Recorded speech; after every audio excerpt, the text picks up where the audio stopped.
Atau dipegang aja wirelessnya, enggak perlu dipegang aja. Enggak pegang enggak? Saya ulangi ya Bu. Guru kelas 1. Saya kan memegang wali kelas 1. Ibu arahkan dekat sini. Ya.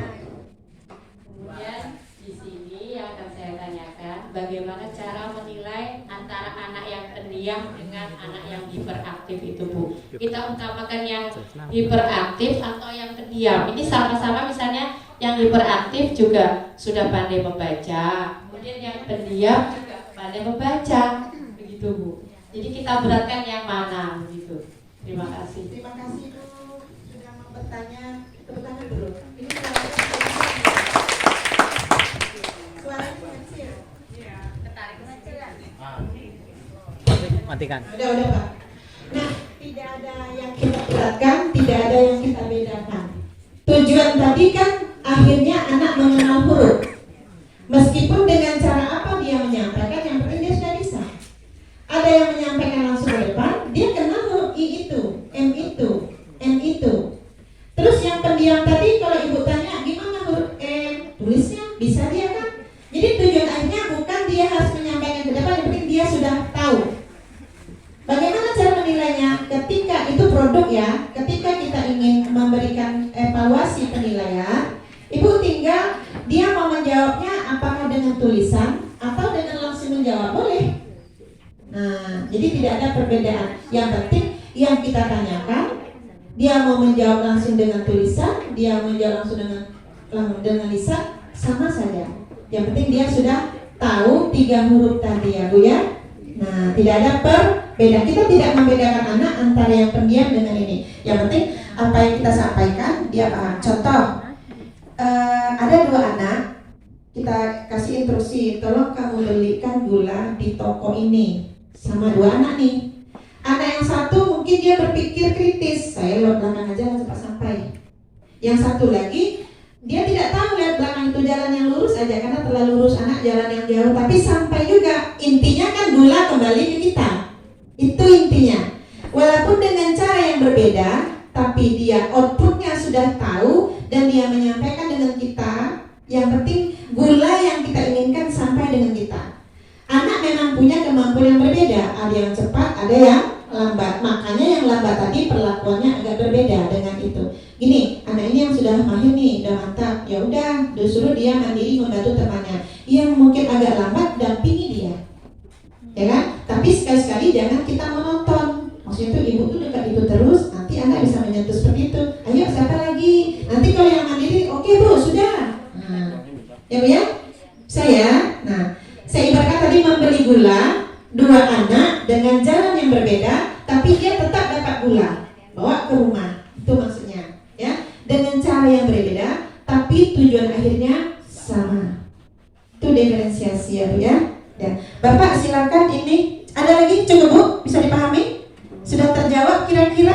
Kan di akhirnya itu biasanya ada ranking tuh Bu. Jadi kita Oh, di ranking. Iya. Tapi kan tadi Ibu mau menilai, kata Ibu.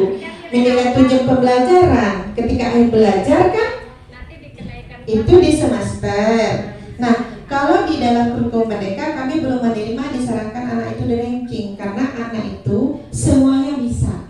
Hanya caranya berbeda. Tapi tak tahu lah kalau ada regulasi baru ya Bu. Kadang di K13 pun kemarin kita tidak sarankan ranking, tapi orang tua menuntut.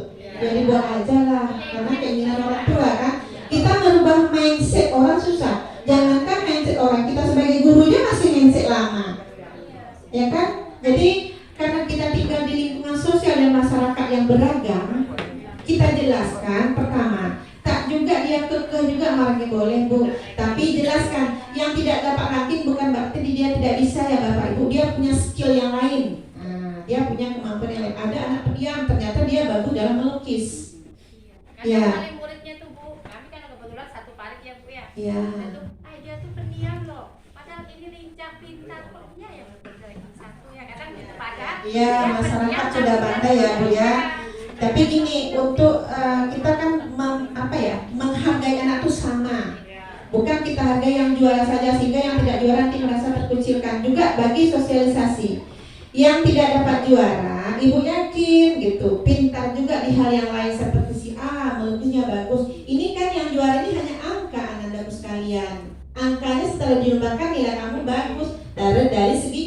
disiplin ilmu. Tapi dari skill yang lain, teman-teman lain juga bisa ya. Jadi mereka saling menghargai. Dan anak yang tidak juara, dia merasa tidak terkucilkan. Bapak Ibu saja kalau saya ranking nanti tiba yang ranking paling bawah, apa perasaan?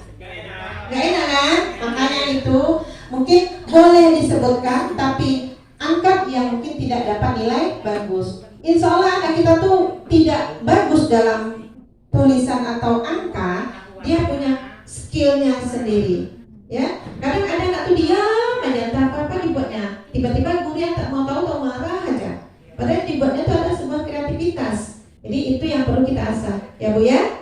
Nah, kalau regulasinya belum ada, tapi kalau nanti dituntut juga, silakan Ibu buat dengan ketentuan beri penjelasan bahwa anak yang nilainya rendah bukan berarti anak itu tidak mampu. Dia punya skill yang lain yang tidak punya anak yang juara.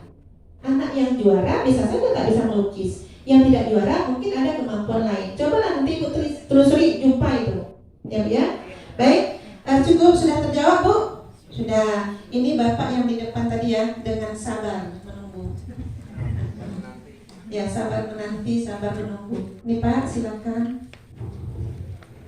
Biar dengar yang lain. Saya sambil duduk mendengar ya. Oh, tapi pertanyaan Bapak bisa didengar yang lain. Bisa saja pertanyaan Bapak juga bertanya yang lain sama.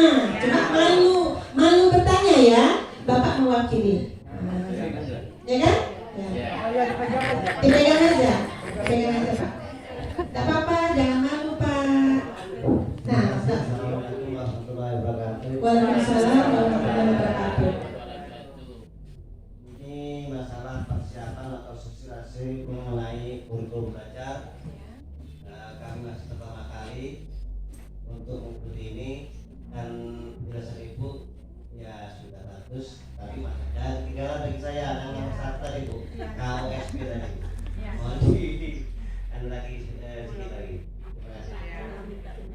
Di mananya yang tak jelas atau Bapak yang menjadi pertanyaan itu apanya yang Nomor satu tadi KOSP itu apa tadi itu? kurikulum operasional satuan. Iya, sudah ada yang tahu Pak. Jadi saya ulang lagi Pak ya, KOSP itu kepanjangannya. Bapak Ibu juga mungkin bisa, karena terima kasih Bapak yang bertanya ya. Barangkali yang lain ada juga tuh Pak, tapi malu dia bertanya. Jadi kepanjangannya kurikulum operasional satuan pendidikan. Beda ya dengan KTSP. Iya, berbeda. Kurikulum tingkat satuan pendidikan. Dia satuan Pak, kalau ini ada operasionalnya. Ya. Isinya juga berbeda. Ya Pak ya.